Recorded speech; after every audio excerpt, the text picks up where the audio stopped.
We're forcing a path like Germany of deindustrialization. So if somebody wants to build a coal power plant, they can. It's just that it will bankrupt them because they're going to be charged a huge sum for all that greenhouse gas that's being emitted. And that is just horrible for the future.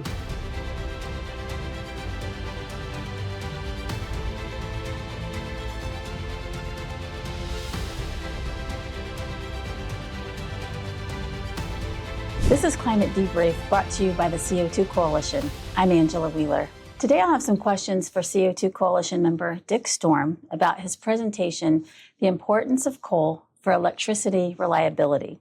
Dick is a 50-year veteran of the power industry and a leading authority on clean coal combustion.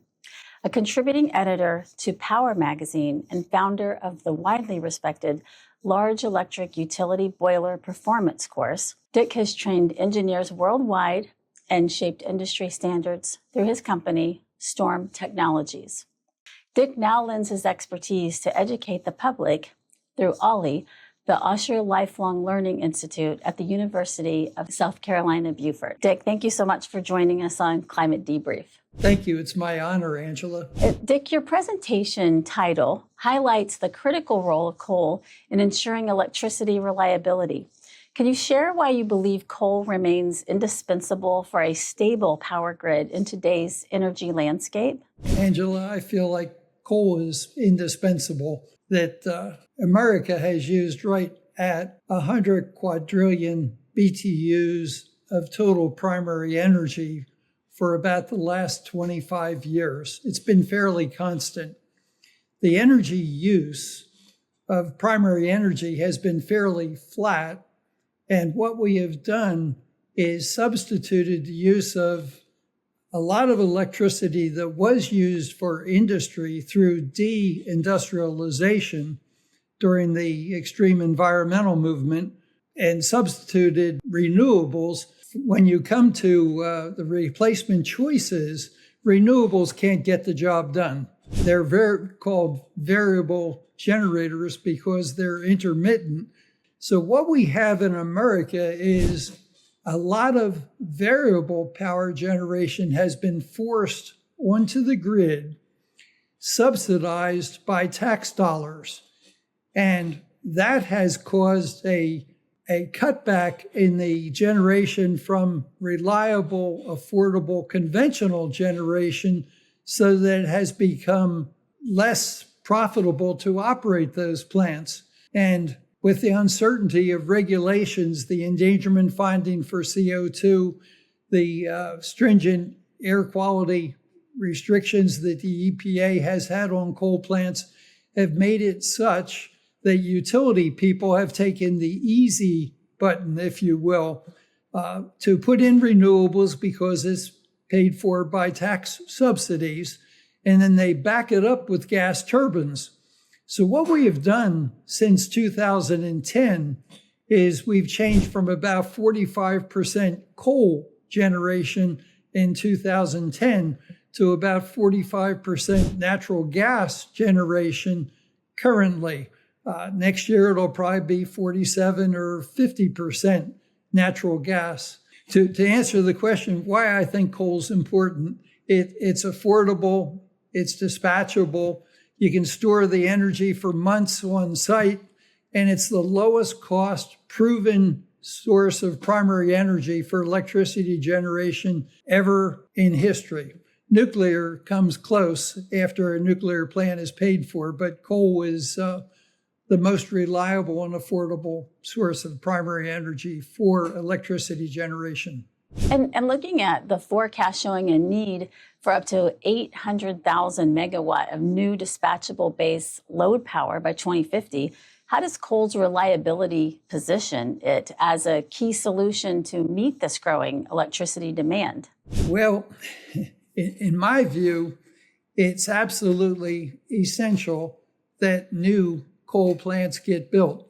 We have destroyed about half of the total coal plants that were in operation in 2010 have been demolished.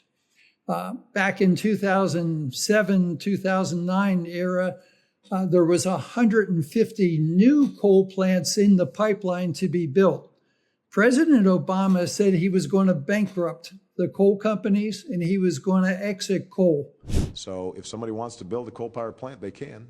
It's just that it will bankrupt them because they're going to be charged a huge sum for all that greenhouse gas that's being emitted. Well, I underestimated his impact.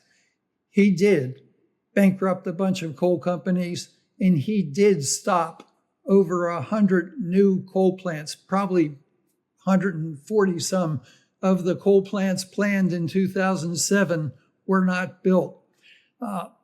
What we have done is we've replaced a lot of the so-called nameplate capacity with solar and wind, but solar on a good day is good for about 6 hours.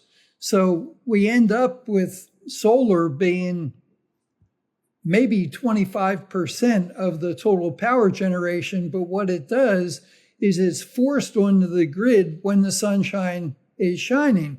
And that causes the conventional power plants to back off because this is being forced on them. And essentially, the solar and wind doesn't run on sunshine and wind. They run on tax dollars. And that's why we have so much of it. When you take the tax incentives away, the wind and solar are much reduced in the construction. But the way I see it, the 800,000 megawatts that are needed in the next 25 years is about 32,000 megawatts a year of new power generation. To put that in perspective, that's 800,000 megawatts is 50 coal plants a year. 100,000 megawatts a year would be 50 plants like Roxborough or Cross. And those plants took 16 years or so to build from the first unit to the fourth unit. The natural gas turbines that everybody's buying, but from what I read, if a utility wanted to buy a new gas turbine today, if it wasn't on the order books yesterday, they're looking at 5 or 6 years before the gas turbine would show up. It takes time, and the way I see it, we already have too much gas as it is. Nuclear is a hot topic these days, but the 2,200 megawatt Vogtle expansion, units 3 and 4, took 10 years for Southern Company to build it, took $35 billion. We need the equivalent of like 15 of those a year, which is just not believable. I mean, it's impossible. We don't even have the manufacturing facilities to make reactor vessels in America in that kind of capacity. That has been shut down. So if you don't use nuclear and you don't use gas, the other option is coal, because renewables just cannot deliver. And batteries are not a source of power. They are a source of storing power. Based on available technology and manufacturing capabilities, coal is the default fuel. Well, and another question I have would be about coal plant closures. I was at a conference in Iowa, and a man that worked for the power company said that they had just closed 2 coal plants and they were relying on wind turbines. And my question is, can those coal plants be restarted very easily? How does that work? Once a coal plant is shut down, it needs to be protected from corrosion, and the bearings have to be protected from corrosion. The generator shafts have to be kept operating, rotating, so that you don't get a sag in the shafts. In other words, there's a way to shut a plant down and keep it on standby and keep it protected. But most plants that are shut down in America are shut down with no intentions of starting them up. And then you mentioned the Pacific Northwest. That is a really unique area. The state of Washington and the state of Oregon have low electricity rates because of the Columbia River system and massive amounts of low-cost hydropower and a lot of wind generation that was built by the government. So they have low rates because of their geographic location and the wind and the hydro infrastructure that was there ever since the FDR's New Deal of the 30s. Dick, your chart shows solar and wind contributing less than 6% of primary energy, while electricity makes up nearly 38%. How does this underscore coal's dominant and reliable role in powering America? That's a really good question. One of the most misunderstood concepts by American citizens is the difference between primary energy and electricity. Electricity is secondary energy. It has to be generated by primary energy. So when the chart says 6% renewables, that's referring to primary energy. In America in 2024, we generated about 24%, and the renewable fans like to brag about 24% renewables in 2024. The chart that shows coal as the number one source worldwide is America only uses about 1/10 of the coal that China uses. China uses over 50% of the total world consumption of coal. They're the world's largest manufacturer, and they have powered that on coal. Indonesia, India, Russia, parts of Africa don't look at renewable energy like our Congress does. They look at the available fuel that can be the most affordable, the most reliable, and coal use continues to climb even after the Paris Agreement, as this chart shows. We have increased, and we're going to increase the coal consumption next year also.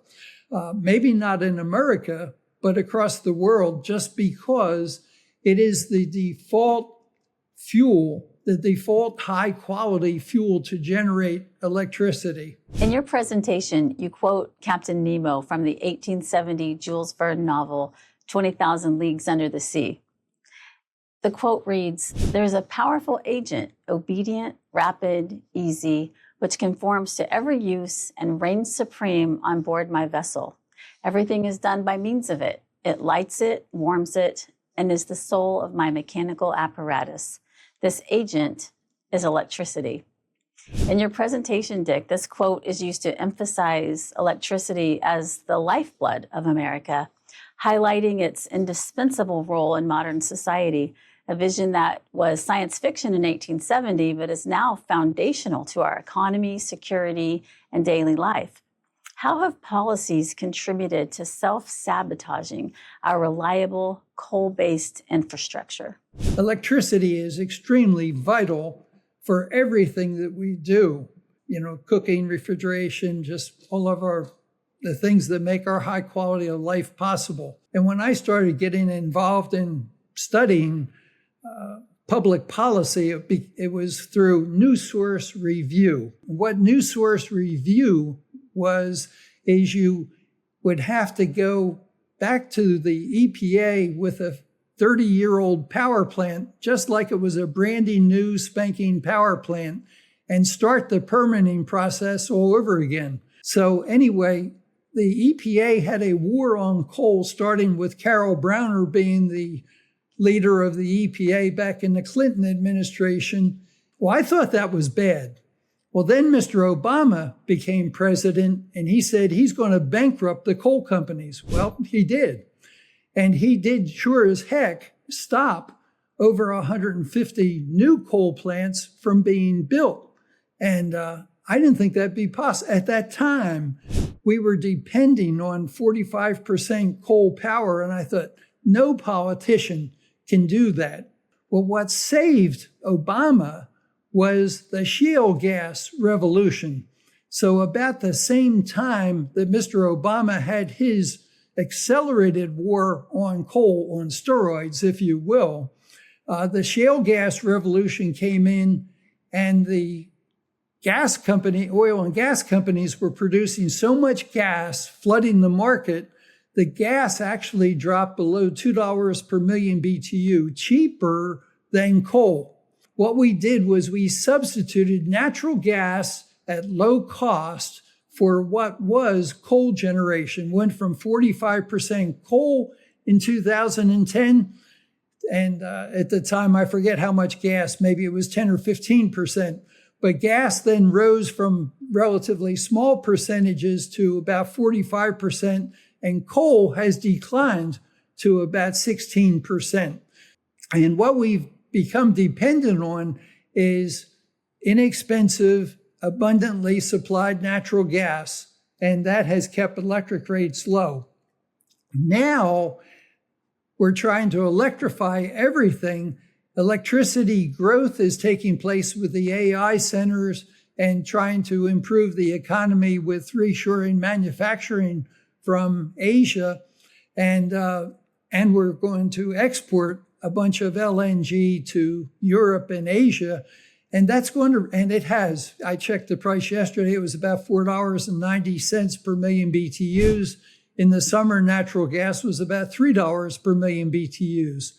When you use gas for power generation in a gas turbine, the fuel cost component of gas fuel is about 90% of the production cost of electricity. So if in a heat engine, like a gas turbine or a reciprocating gas engine, any kind of heat engine, if the gas price doubles, so does the production cost of electricity. So as we lock America in to using natural gas fuel for up to about half of our total power generation, if the gas prices double, it is going to literally double the production cost of electricity. And what we're doing as we're forcing more and more gas generation on America, we're forcing a path like Germany of deindustrialization. And that is just horrible for the future, for my grandchildren and the next generation of Americans. Thank you for watching. Please tune in next week for part 2 of Angela's interview with Dick Storm. The Climate Debrief podcast is funded by listeners like you. If you enjoyed listening to this episode of Climate Debrief, please like, comment, and subscribe.